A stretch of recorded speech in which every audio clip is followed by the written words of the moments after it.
anti-Putin coalition Stop Fascism in Russia. We'll be talking with Joseph Zisels, head of Association of Jewish Organizations and Communities of Ukraine, and German Obuhiv, chairman of the Antiwar Forum of Political Prisoners of the USSR and countries of the Warsaw Pact. Today, our country is the country is interested in stopping Putin's aggression and is interested in establishing the coalition Stop Fascism in Russia.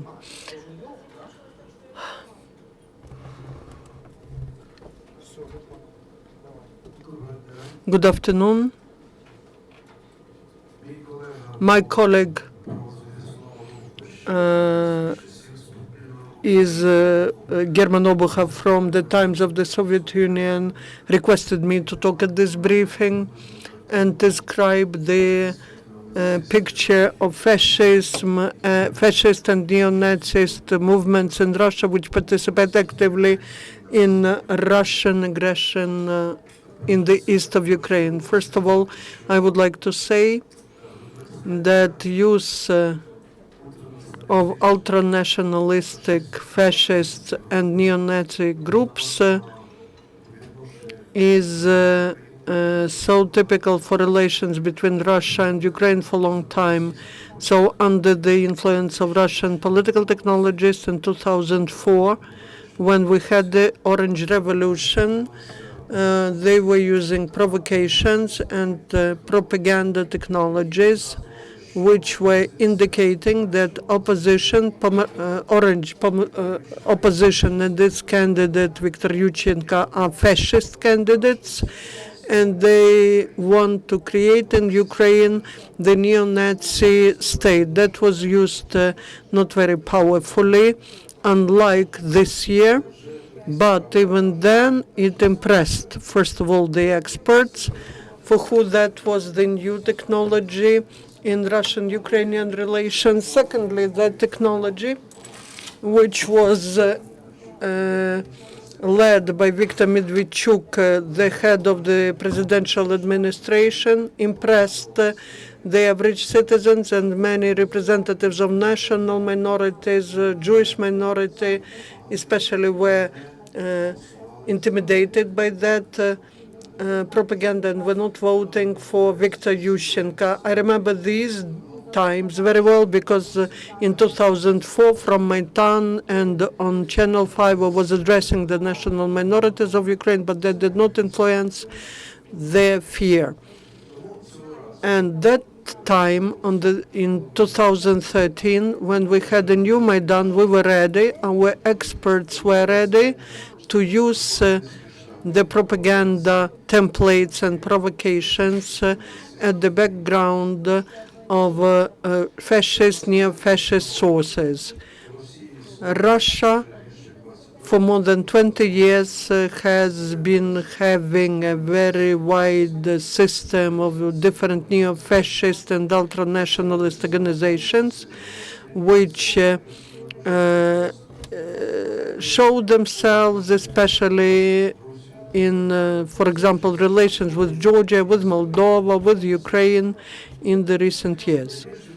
The most famous organization out of those neo-Nazi groups is the so-called Русское национальное единство, Russian National Unity, led by Barkashov. That's a famous organization that has been in existence since the beginning of the 90s, and they have their representatives all over Russia. They had some ideological success in the beginning of the 90s. Then there was some period when they were not active. Now they are very active in the battles that are going on in the east of Russia. This organization has a widespread system of propaganda points in Moscow, St. Petersburg, Volgograd, Rostov, where they are enrolling volunteers on a contract basis. They promise money for that, and they send them to participate in the military actions in the east of Ukraine. They've started doing it since spring this year, and the only similar structure that managed to form out of the separatist detachments, their own detachments, we are fighting under the emblem of this Русское национальное единство. This emblem is a swastika, somewhat modernized, which is inside the octangular. They are also using the octangular cross, the Orthodox cross, and they have chevrons with not such a swastika, but this is used on their websites, especially where they are calling to participate in military actions. They use the Orthodox cross.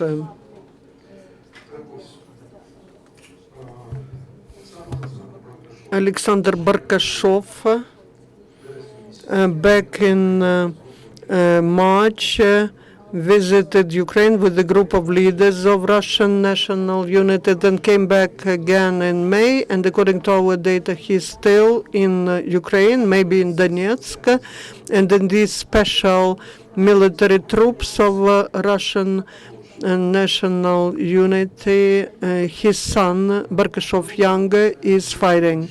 The second, these are the structures which we consider to be neo-Nazi, and they are also enrolling combatants. They are organizing logistical schemes to transport combatants to the territory of Ukraine along the illegal channels. Unlike the Russian national unity, they don't have their own detachments. They are part of other detachments which fight on the side of pro-Russian forces in Ukraine.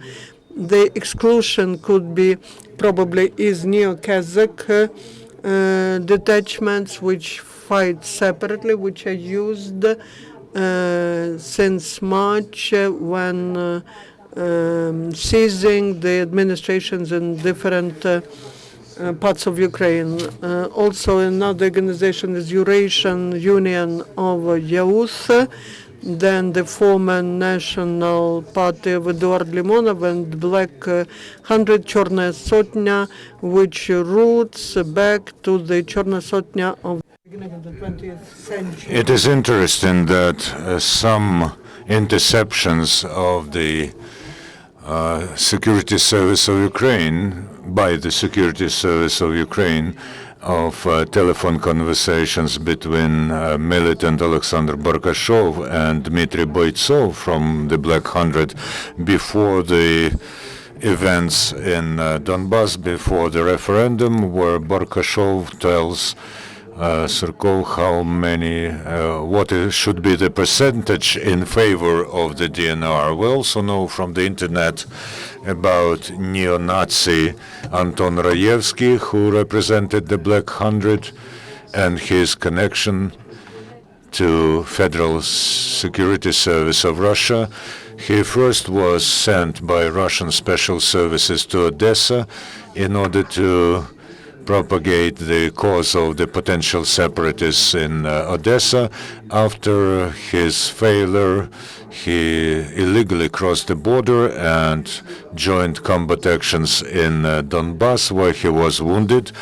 The most famous, infamous Eurasian Union of Alexander Dugin. Besides, I would like to know that apart from Russian neo-Nazi groupings, the Russian side also uses neo-Nazis from Europe. This is not for the first time, because who remembers the so-called referendum in the Crimea? Russia then brought international observers, quote-unquote, and our specialist in part, Anton Shekhovtsov, who is a specialist in European neo-Nazi groups, he identified almost 40 persons as members of neo-Nazi groupings from Europe, and also one person who was from radical left grouping in Greece. Besides, now some European neo-Nazis are taking part in the combat actions they are in favor of a strange creation of a Eurasian state from Lisbon to Kamchatka, but without Caucasus and Central Asia. This is a very strange ideology, but it is popular in some neo-Nazi circles who are characterized by Euroscepticism. The Tretий Put, the Third Way organization, and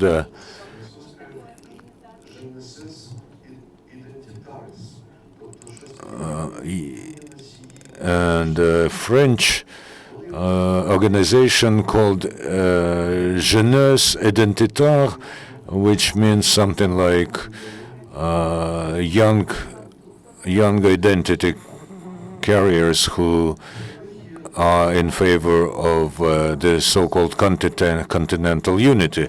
There are many professional military among them who took part in the war in Afghanistan. They recently showed a Serb who is a French national who said that they are quite numerous and they are on the side of separatists. There's also a Hungarian legion named after Saint Stephen, and there's information on some militants from Poland and Serbia.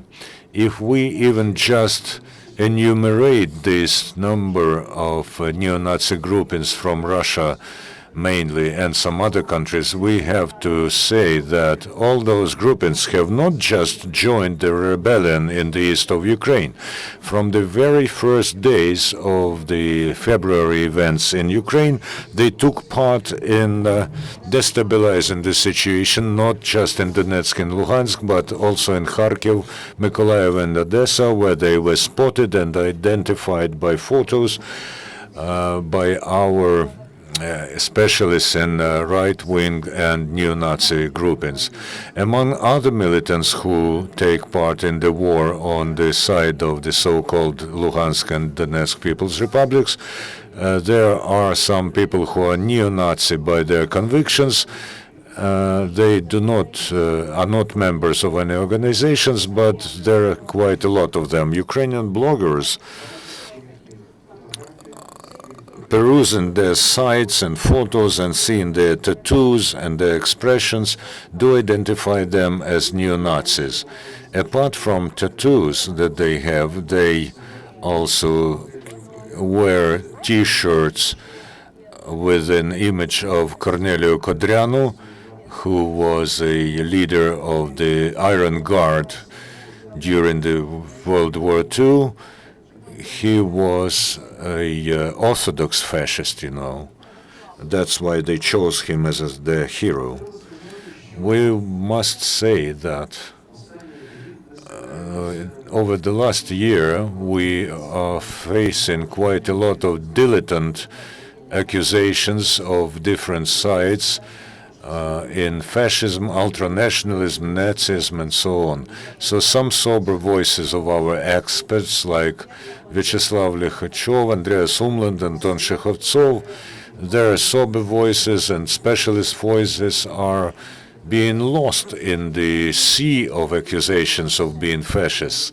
And here we should be able to separate and sieve this sea of information, because first Russia was accusing Ukrainians in fascism, then Ukraine started to accuse Russians in fascism. So we think that the tag is devalued now, but for specialists there are no two opinions here, because there are some signs well formulated by a well-known Italian writer Umberto Eco, who was a fascist in his youth, and he has the work which is called 14 Signs of Fascism, which dates back to 1995. So I advise journalists, before they place a tag of fascism or Nazism on someone, please read specialist literature. So we see that on the one side, Russia very often and very broadly applies the designation of fascism to Ukraine. On the other hand, they very broadly use their own neo-Nazi and fascist groupings against Ukraine and under the guidance of their Federal Security Service. So this demands a quick reaction from the world, very well organized specialist materials, and a united front against the fascism and neo-Nazism, which is predominant in Russia now, and the creation of a coalition of peoples, of nations for the democratic choice. Tomorrow, the World Congress of Ukrainians starts, and the day after tomorrow, I'll be speaking there with a suggestion that we create a broad coalition of nations for democratic choice. One of the branches of this work will be our opposition to fascism in Russia. Any questions, I'll be glad to answer. You named several organizations of Nazi organizations in Russian Federation, but are there any signs of Nazism in Russian Federation's politicians' expressions and programs? Unlike Ukraine, the political range in Russia is very much determined by the authorities. There is no alternative ideology there, so maybe you'll find something in Mr. Rogozin's utterance. But the matter is that Russia itself, in contrast to Ukraine, is a very right radical country, chauvinistic country, very much distorted by revanchist ideas, which is, this frustration and revanchism is, according to Umberto Eco, one of the signs of fascism, characteristic features of fascism. If there were free elections in Russia, and I don't think this will happen in the nearest decades, we will probably get a rather huge chunk of fascist ideology on these elections. If we don't talk about official programs, but about actual statements and behavior, how do you evaluate the behavior of a Communist Party and the Liberal Democratic Party? Well, I have told you already, we won't get an adequate political range in Russia because the free elections are not going to happen there. There's a huge mixture of tags and labels, but almost the entire Russia is now contaminated with the virus of revanchism, which is very closely linked to fascism.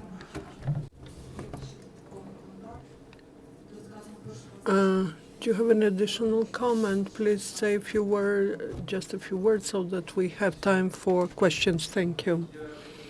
I would like in the beginning to remind that we are 2 steps from one significant date, the 1st of September 1939, 75 years ago, the Second World War started. And we have chances that the Third World War may start. I hope this will not happen.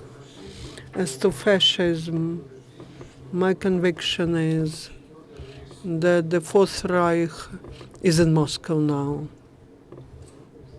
And the signs of fascism are present in Russia, not in Ukraine, as Russian propaganda says. I will enumerate 4 main signs of fascism. First, that chauvinism, which is the one race is superstitious over the other. The second, this corporate merger of all the branches of power, executive, legislative, together with law enforcement bodies, courts, business elite. That is characteristic for fascism. Third is military expansion against neighbors. These are obvious things which are seen by the whole world. Russia may be thinking of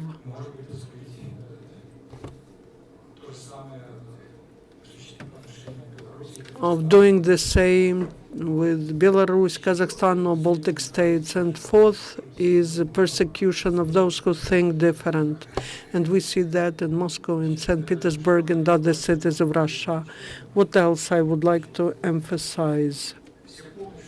All remember that in the Third Reich, Germans stated that our main enemy are Jews.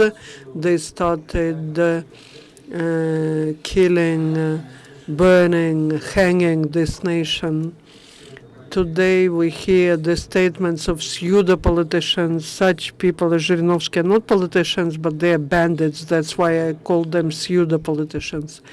They call upon killing Ukrainians, elimination of Ukrainians. That is just like something wild to hear for Russians, normal Russians. And we see the whole chain of logical events taking place on the territory of Ukraine.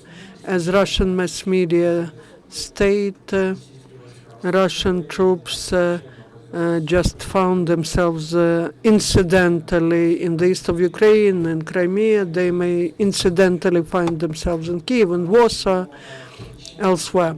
But I'm absolutely convinced that Russia will not be able to occupy Ukraine, Europe, NATO, and the objective of such neo-fascist state, and I emphasize it, the state, because the majority of Russians, they do not know that they live in a fascist state. I'm talking about the state, not the country. So the objective of that new fascist state, the Kremlin, is to destroy Ukrainian economy. I hope this will not happen. The war will be stopped and everything will be fine. But now the Kremlin uses bluff and blackmail and all other methods so characteristic for new neo-fascism to counteract this military expansion, the Kremlin propaganda. We decided to set up the organization Stop Fascism, which has the objective to counteract this campaign against Ukraine. That organization is part of the international anti-Putin coalition Stop Fascism in Russia, which includes the organizations from 13 countries. That's opposition in Russia, the activist civil organizations in Ukraine and Baltic states, Israel, Georgia, Poland, Germany, France, Great Britain, the US, and Canada. That is the coalition which has been set up, and I hope it will be expanding, and other countries will join it, and other organizations will join it, and private persons as well, to encourage somehow the most active people and outstanding politicians who participate very actively counteracting this new fascism. We decided to set up the order, which we called for the fight against fascism in Russia. And the first candidate who will receive this order will be the governor of Dnipropetrovsk, Igor Kolomoisky. I am ready to even show this order That is what it looks like. Those who are interested. When will you give it to Mr. Kolomoisky? When will you award it? We're discussing it with his staff when we may have the meeting. I don't think it will take long, maybe in the nearest week or two. We've been expecting for this announcement. And that is what I wanted to share. If you have any questions, you're welcome. Mr. Herman, will there be conferences, seminars on this important date, the 75th anniversary of the beginning of the Second World War, by your Society of Russian Political Prisoners? Yes, we are planning this. We're planning to stage pickets in St. Petersburg and I think in Warsaw.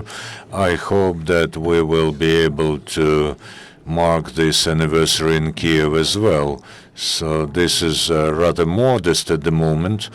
However, our resistance to fascism is going to grow, and we intend to bring to some capitals in Europe and US and Canada a photo exhibition of crimes of terrorist organizations, DNR and LNR, of their crimes against humanity. Any other questions? I have a question to Mr. Obuhiv. How do you assess the coalition, the actions of coalitions, coalition Stop Fascism in Russia, both in Russia and in the eyes of international community? Can you boast of any results? Well, we can say that we can boast nothing at the moment because we have just created the coalition in August. We just announced its formation. We hope for the support of both business and public in order to more actively work in the entire world, not only in Europe and North America, but also in Australia, Africa, Japan. We need some support, so we're going to address everybody who's ready to support our coalition, and we will be holding seminars and conferences, including photo exhibitions in every country where we will think it feasible to work. I have enumerated the countries, and the membership is either individual or of organizations. As I told you, we hope that this coalition will broaden and will manifest itself in its activity. Thank you very much. I thank Mr. Obuhiv. Thank you, Mr. Zisels, for helping us to understand the reasons